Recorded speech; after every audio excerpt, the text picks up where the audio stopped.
Шалом! Сегодня мой день рождения, мой первый день рождения в Израиле. И отгадайте, чем я вот сейчас буду заниматься с утра? Та-дам! Наводить красоту в нашем домике.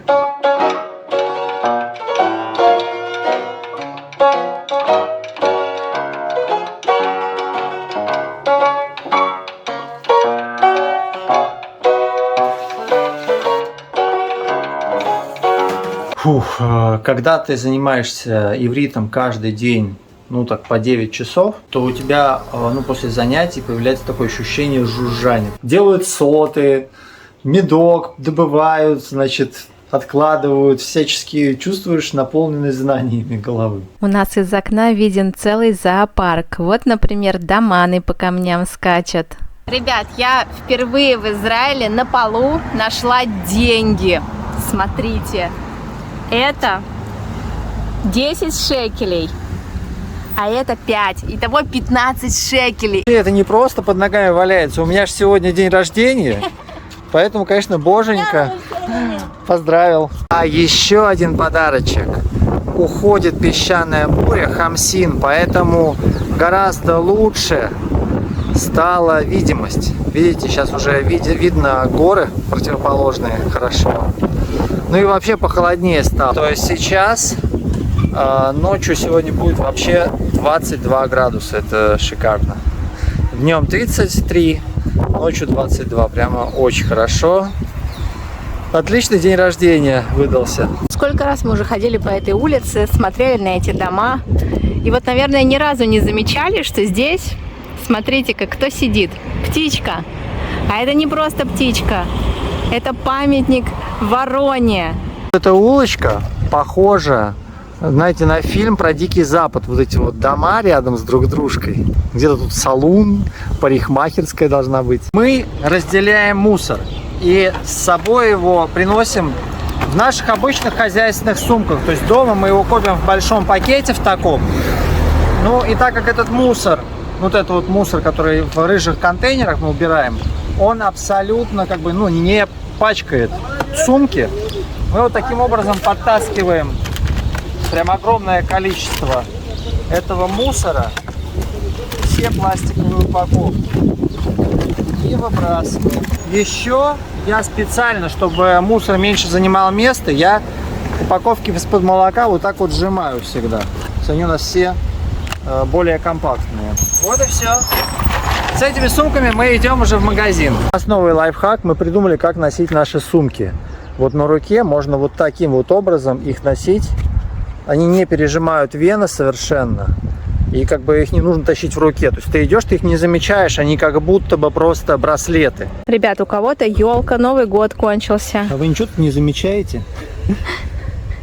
Кот спрятался. Здрасте, но я тоже немножко Новый год праздновал. Может быть, у вас есть оливье для меня? Мы тут увидели магазин «Сток». Говорят, это самый дешевый магазин. С всякими хозяйственными вещами. Сейчас туда зайдем. На самом деле мы идем посмотреть вот этот дом. Вот в этом доме, это студенческая общага, и тут квартира 1500 стоит. Ну, это такая комната со всеми удобствами, за 1500. Все включено. Студенческие общаги, наверное, там и вода должна быть. Наверное, электричество может отдельно, а скорее всего вода даже общая. Идешь, так идешь. И тут есть маленькая собачья поилка, или кошачья. Можно полакомиться водичкой.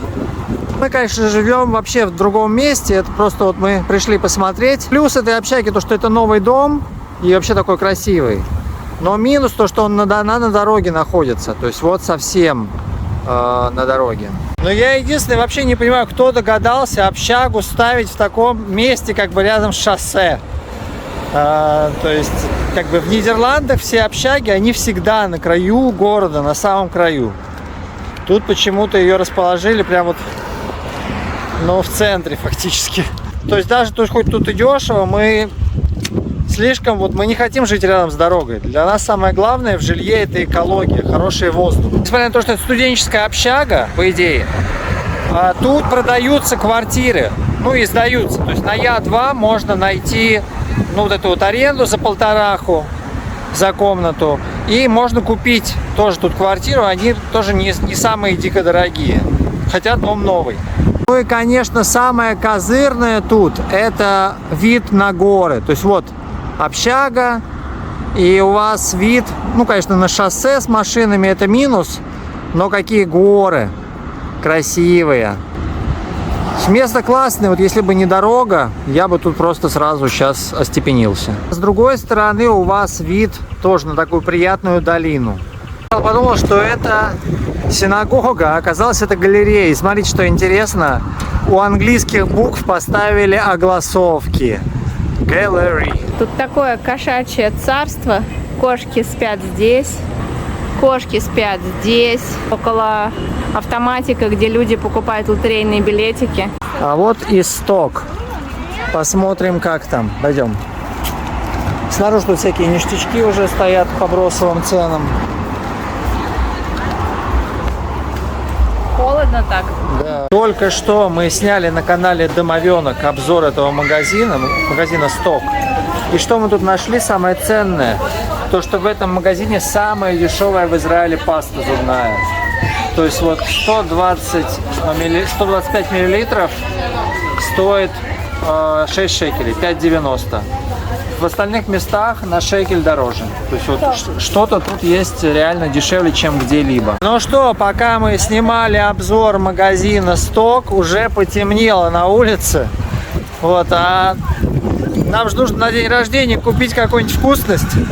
Мы сегодня только с утра поели каши с молоком и съели еще 4 груши и яблоко на обед. И вот нужно бы нам что-то, какое-нибудь праздничное, ужин. Явство. Я думаю, можно помидоров и перцем. А тут такая аллейка красивая, подсвеченная. Прям маленькая волшебная коридор такой.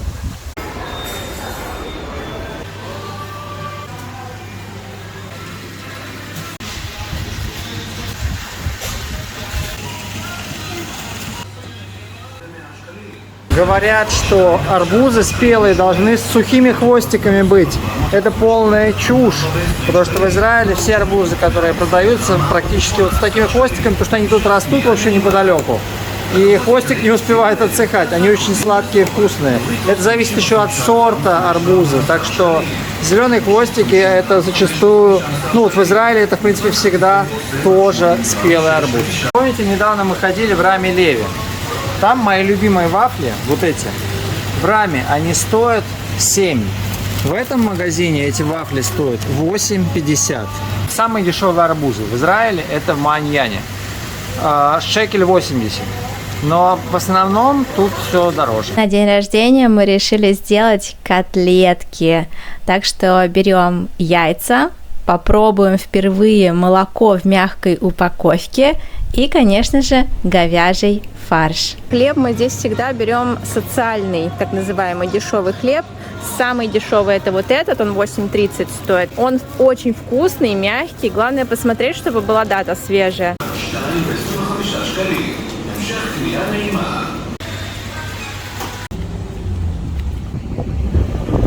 Что это там такое у нас? Неужели кто-то рыбку оставил?